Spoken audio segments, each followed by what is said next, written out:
presenting the solution of question number 75. My question number 75 is, consider the following statements. First is, in a seismograph, P waves are recorded earlier than the S waves. And in the second option, in P waves, the individual particle vibrate to and fro in the direction of wave propagation, where in S waves, the particle vibrate up and down at right angle to the direction of wave propagation. It means we have to find out the properties of P wave and S wave. And after studying the properties of P and S waves, we can find out the solution of this question. Next slide, please.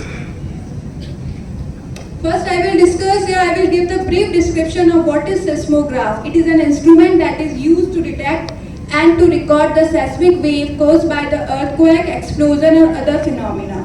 Next slide, please. These are some properties of P wave. First property is P wave are the first wave to hit the seismograph. First statement is also saying the same thing, that P waves hit the seismograph firstly. So from this we will find out that the first statement is correct. And the third property is that the P wave are longitudinal wave, which means its particle motion occurs parallel to the direction of wave propagation. Next slide, please. This is a graphical representation of P wave. From this we find out that it propagates parallel to the direction of propagation. Next slide, please.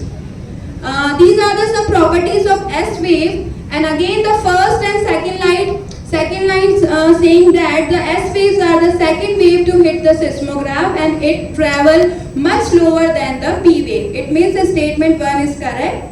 And the second statement, second option of S wave property shows that it is a transverse nature which propagating right angle to the direction of wave propagation. Next slide, please, ma'am.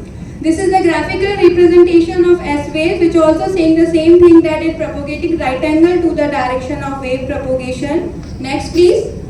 From above these properties, we conclude that the both statement is correct, 1 and 2. So the answer is option C, that both statements are correct. Thank you so much.